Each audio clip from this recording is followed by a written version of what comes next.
우리나라에 처음 들어온 침례교 선교사가 있습니다. 우리나라에 처음 들어온 침례교 선교사는 말콤 페닉이라는 사람입니다. 캐나다 사람인데요. 말콤 페닉. 캐나다에서 이 사람은 청년 사업가로 성공하기도 했습니다. 근데 이 사람이 1889년에 우리나라에 선교하기 위해서 왔습니다.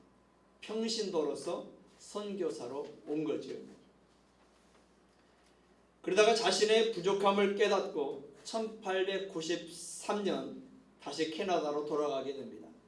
그곳에 돌아가서 또 선교학교를 다닌 후에 침례교 목사로 안수를 받았습니다. 목사 안수를 받은 이후 그는 1896년에 다시 우리나라로 돌아왔습니다. 그때는 한경남도 원산을 중심으로 이제 이곳저곳을 다니면서 복음을 전했습니다.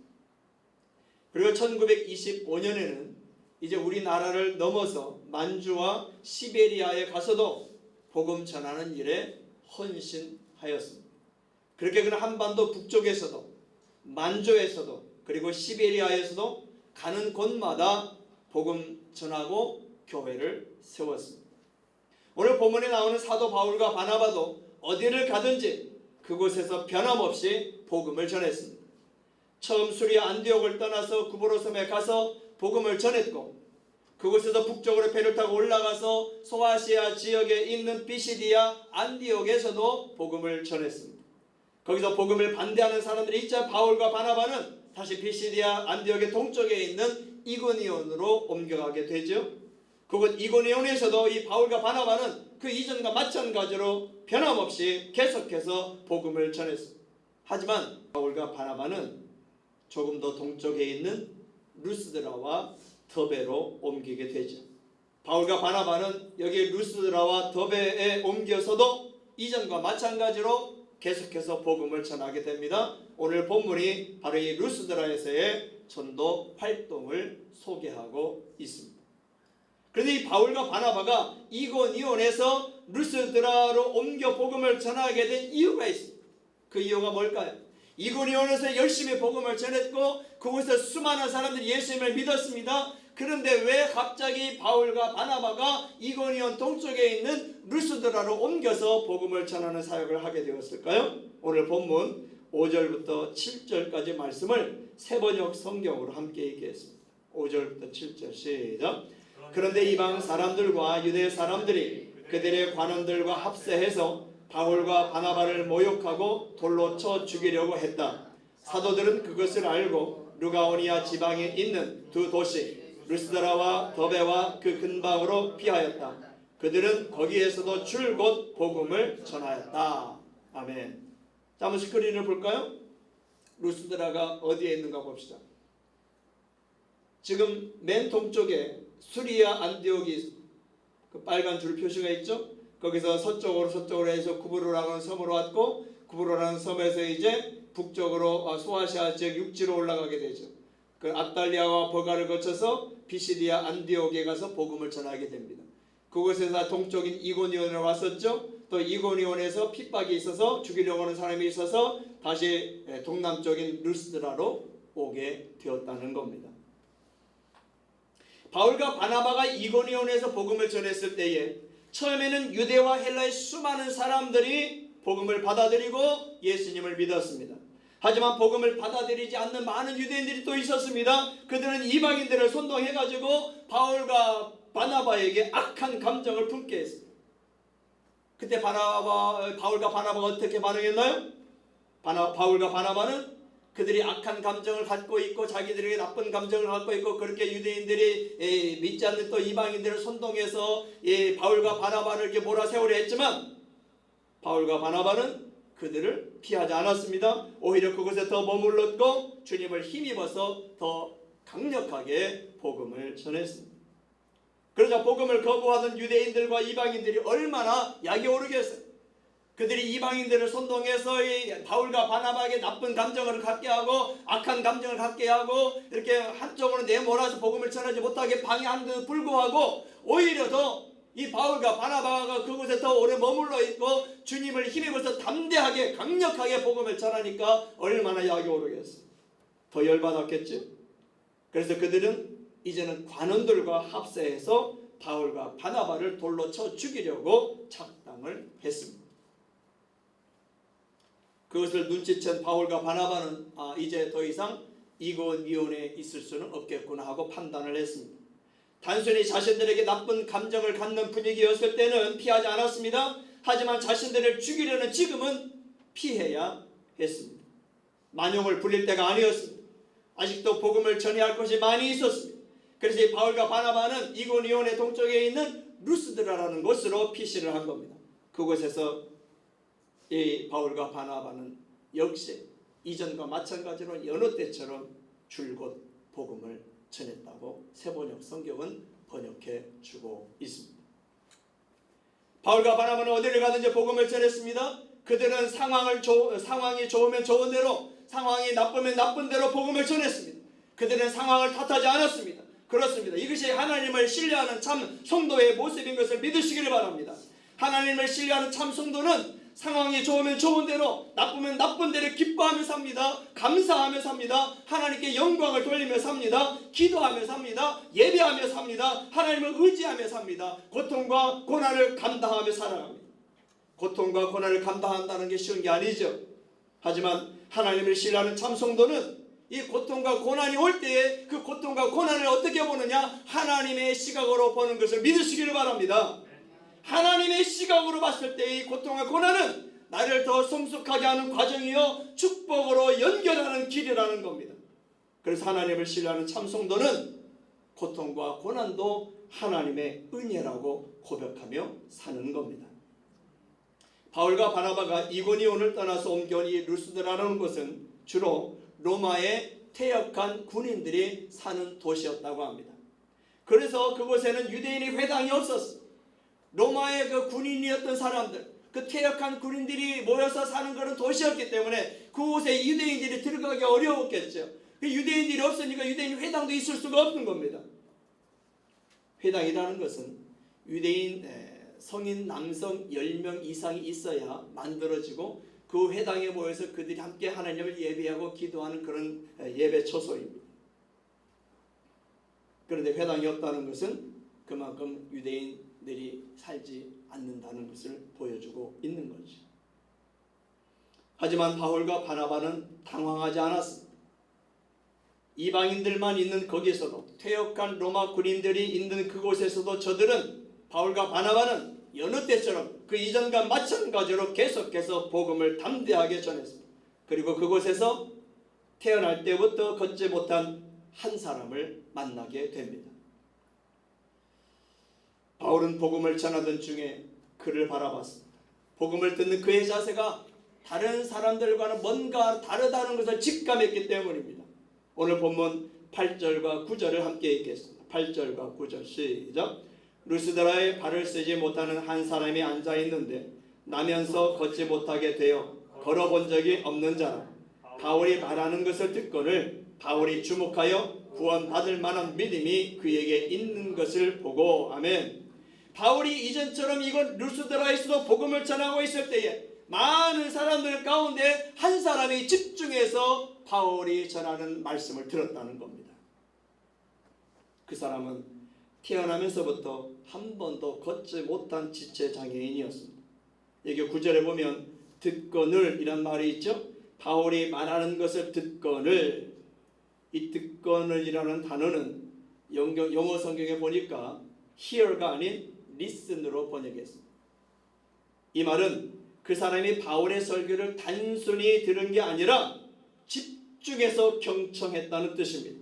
hear는 단순히 듣는 거예요. 그러나 listen이라는 것은 집중해서 듣는 것을 말하는 겁니다. 경청해서 듣는 걸 말하는 겁니다.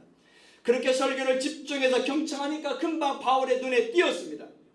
바울은 그를 주목했습니다. 그리고 그에게 구원을 받을 만한 믿음이 있는 것을 알아챘습니다. 이게 구원받을 만한 믿음이란 영어 성경이나 다른 한글 번역 성경들을 보면 치료받을 만한 믿음이라고 했습니다. 치료받을 만한 믿음. 그 믿음이 보이자 바울은 큰 소리로 뭐라고 했어요? 그에게 일어서라고 선포했습니다. 그러자 그가 즉시로 일어나 걷는 기적이 일어난 것을 믿으시기를 바랍니다. 오늘 본문 10절 함께 읽겠습니다. 10절 시작. 큰 소리로 이르되 내 발로 바로 일어서라 하니 그 사람이 일어나 걷는지라. 할렐루야. 설교 시간이 되면 성도들은 목사를 바라보죠. 설교의 귀를 기울입니다.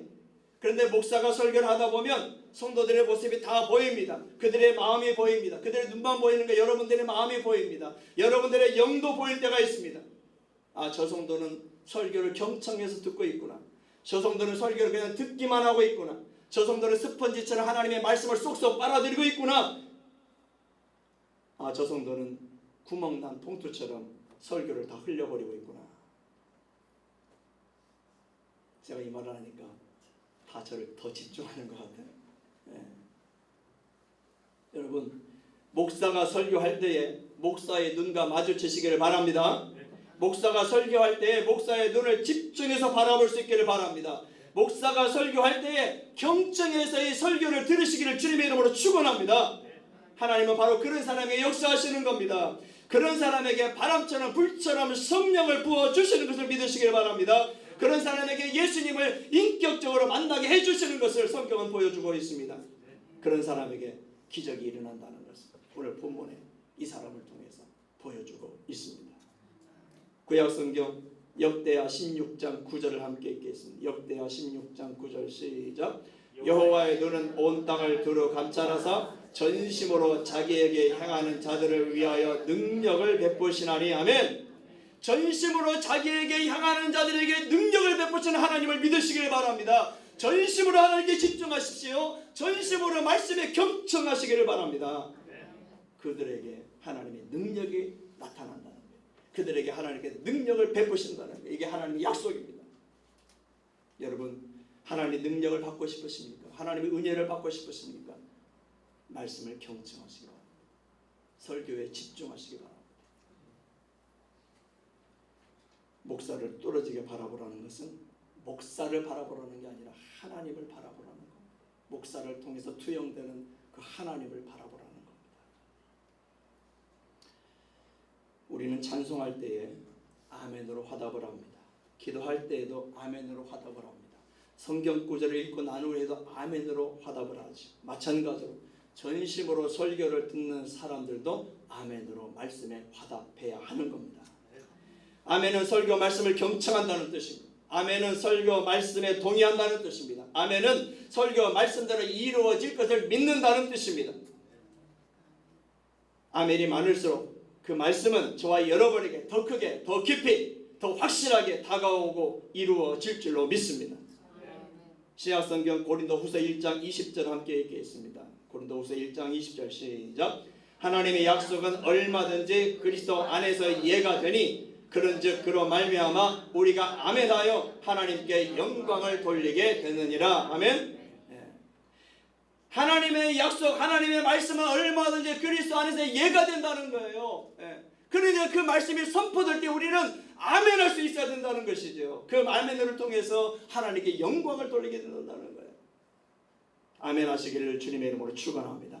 아멘을 통해서 하나님께 영광 돌리시기를 바랍니다. 아멘을 통해서 하나님의 은혜가 여러분 마음속에 더 크게, 더 깊이, 더 확실하게 심어지시기를 주님의 이름으로 축원합니다. 저는 우리 꿈의 그린 교회 성도들도 아멘을 통해서 하나님의 말씀을 받으시기를 바랍니다. 아멘을 통해서 하나님의 능력이 임하는 것 체험하시기를 바랍니다.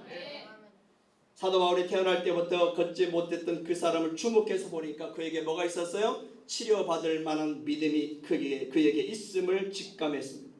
치료받을 만한 믿음, 구원받을 만한 믿음, 그 믿음이 어떻게 그에게 있게 되었을까요? 그는 이방인입니다. 그는 성경을 모르는 사람입니다. 하나님에 대해서도 모르는 사람입니다. 예수님에 대해서도 모르는 사람입니다. 그런 그가 어떻게 치료받을 만한 믿음, 구원받을 만한 믿음을 갖게 되었을까요? 그것은 그가 하나님의 말씀에 선포될 때에 그 말씀을 집중해서 들었기 때문입니다.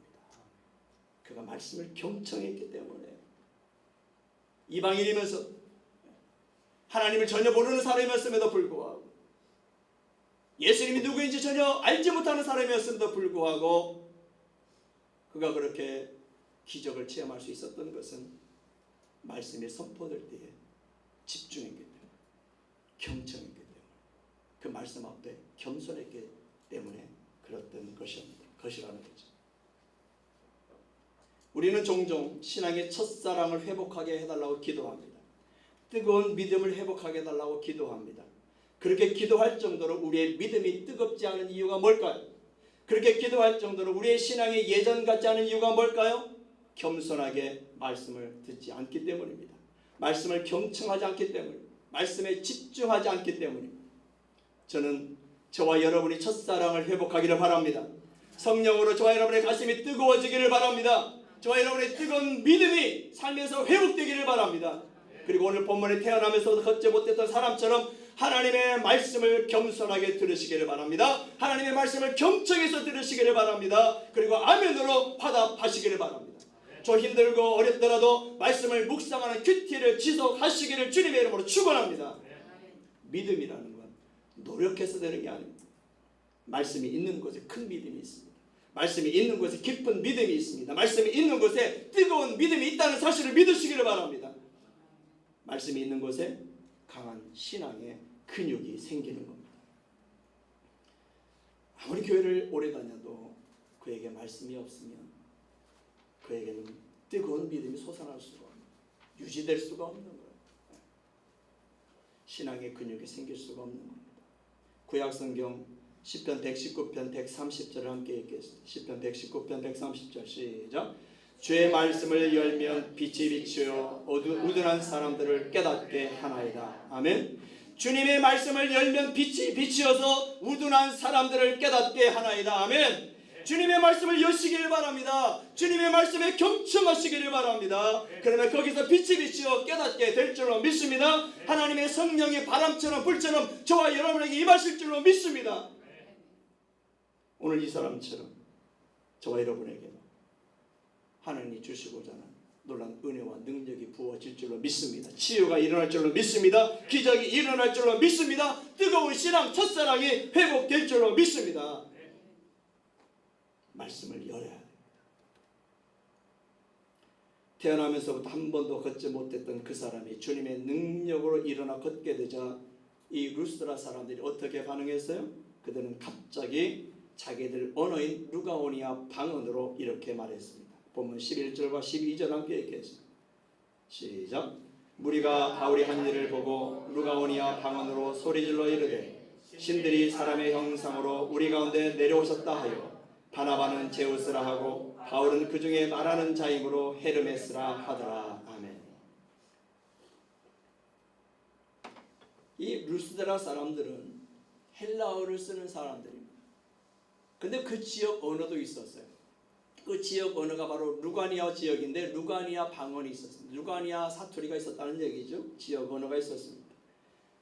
평상시에는 헬라어를 쓰는 사람들이었어요. 지금 아마 바울은 헬라어로 설교를 했을 겁니다.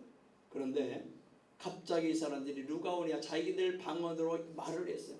그러니까 사도 바울과 바나바가 그 말을 알아듣지 못했지요. 그러니까 자기를 제우스라고 하고 헤르메스라고 하는 그 말을 알아듣지는 못했어요. 그러니까 거기서 이 바울과 바나바가 그 사람들을 제지하지는 않았습니다. 못 알아들었으니까. 그들은 바나바를 향해서 신들의 가장 최고 지도자인 제우스라고 했습니다. 그것은 바나바가 바울 옆에 무게감 있게 아무 말 없이 서 있다 보니까 이 바나바가 바울의 지도자였던 것으로 알았던 것 같습니다. 그래서 그들은 바나바를 제우스라고 했던 거죠. 또 그들은 바울을 향해서 제우스 신의 메신저요 웅변가인 헤르메스라고 칭했습니다. 바울이 설교하는 자였기 때문에 그들은 아저 바나바의 메신저, 즉 제우스의 메신저 웅변가 헤르메스인가 보다 이렇게 얘기하는 거죠. 이런 소동이 일어나자 제우스 신당에 있던 제사장들이 움직이기 시작했죠. 소들을 가져오고 화환들을 가지고 바나바와 바울을 찾아왔습니다. 바울과 바나바를 신으로 경배하기 위해서였습니다. 그때서야 이 바울과 바나바가 분위기를 파악하고 이렇게 말했습니다. 본문 14절 15절을 함께 얘기했습니다. 14절과 15절 시작. 두 사도 바나바와 바울이 듣고 옷을 찢고 무리 가운데 뛰어 들어가서 소리질러 이르되 여러분이요 어찌하여 이러한 일을 하느냐? 우리도 여러분과 같은 성정을 가진 사람이라. 여러분에게 복음을 전하는 것은 이런 헛된 일을 버리고 천지와 바다와 그 가운데 만물을 지으시고 살아계신 하나님께로 돌아오게 함이라. 아멘. 자, 15절에서 바울과 바나바는 우리가 당신들에게 복음을 전하는 이유가 있다, 즉 우리가 지금 여기에 있는 이유가 있다, 이렇게 말합니다. 그것은 루스드라 사람들이 우상을 버리고 예수님을 믿어 살아계신 하나님, 전능하신 하나님, 창조주 하나님께로 돌아오게 하는 일이라는 겁니다. 그렇습니다. 사랑하는 성도 여러분, 우리도 살아가는 이유가 있습니다. 그 이유가 무엇입니까? 부자 되는 겁니까? 좋은 아파트에 사는 겁니까? 좋은 직업을 갖는 겁니까? 세상에 많은 좋은 것들을 먹고 누리기 위해서입니까? 또한 우리의 가정이 행복한 그런 가정이 되는 겁니까? 그럴 수 있습니다. 다 좋습니다. 저는 우리 꿈에 그린 교회 성도들이 다 부자 되기를 바랍니다. 좋은 아파트에 사시기를 바랍니다. 좋은 직업을 가지시기를 바랍니다. 세상에 많은 좋은 것들을 먹고 누리시기를 바랍니다. 행복한 가정을 이루고 사시기를 바랍니다. 그러나 저와 여러분이 살아가는 가장 중요한 이유가 있음을 또한 깨달으시기를 바랍니다. 그게 뭘까요? 저와 여러분이 살아가는 가장 중요한 이유. 요즘 성도들이 즐겨 부르는 찬송 가운데에 내가 살아가는 이유라는 노래가 있습니다. 내가 살아가는 이유. 가사가 이렇죠? 내가 살아가는 이유는 주님 때문이라. 내가 여기 있는 이유도 주님 때문이라. 주님 언제나 내 안에, 내가 주님 안에 온전히 하나 되어서 주의 형상 되리. 내가 살아가는 이유는 주님 때문이라. 이런 찬송이죠.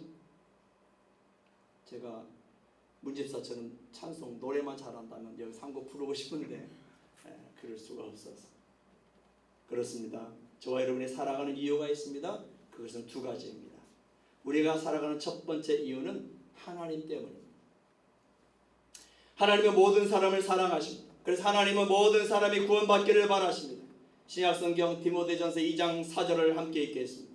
디모데전서 2장 4절 시작. 하나님은 모든 사람의 구원을 받으며 진리를 아는 데 이르기를 원하시느니라. 아멘. 그래서 우리는 사람들이 예수님을 통해서 하나님을 보게 해야 하고 하나님을 만나게 해야 하고 하나님을 누리게 해야 하는 겁니다. 그것이 바로 저와 여러분이 오늘 여기에 살아가는 이유라고 하나님은 말씀하고 있습니다.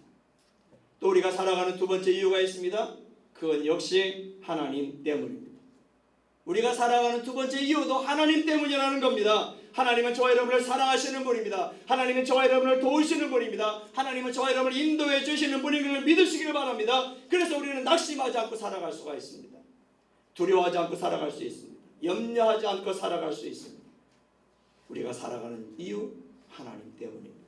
그 하나님이 저와 여러분을 보호하시고 저와 여러분을 지켜주시고 저와 여러분을 인도해 주시고 저와 여러분을 책임져 주시기 때문에 우리가 오늘 살아갈 이유가 있는 겁니다. 며칠 전에 한 연예인이 자살을 시도했다가 살아났죠. 사랑하는 여러분, 저와 여러분이 살아가는 이유 주님 때문입니다. 저와 여러분이 여기 있는 이유도 주님 때문입니다. 그분의 사랑 때문입니다. 그분의 은혜 때문입니다. 그리고 그분이 바라시는 영혼 구원 때문입니다. 구약성경 예레미야 32장 27절 함께 있습니다. 예레미야 32장 27절 시작. 나는 여호와여 모든 육체의 하나님이라 내게 할 수 없는 일이 있겠느냐. 아멘. 하나님께 할 수 없는 일이 없는 거예요. 하나님의 사전에는 불가능이라는 게 없는 거예요. 믿으시기를 바랍니다. 그 하나님 때문에 우리가 살아가는 이유가 있음을 믿으시기를 바랍니다. 신약성경 로마서 8장 37절 함께 있습니다. 신약성경 로마서 8장 37절 시작. 그러나 이 모든 일에 우리를 사랑하시는 이로 말미암아 우리가 넉넉히 이겼느니라. 할렐루야. 저와 여러분, 하나님 때문에 이 세상을 살아갈 힘이 있는, 하나님 때문에 오늘 우리가 살아가는 이유가 있는 겁니다. 루스드라에서도 바울과 바나바는 자신들이 그곳에 있는 이유를 분명하게 전했습니다. 저와 여러분이 오늘 여기에 있는 이유, 저와 여러분이 오늘 꿈에 그린 교회에 있는 이유, 그리고 우리가 살아가는 이유를 깨닫고 다시 뜨겁게 일어설 수 있기를 주님의 이름으로 축원합니다. 기도하겠습니다.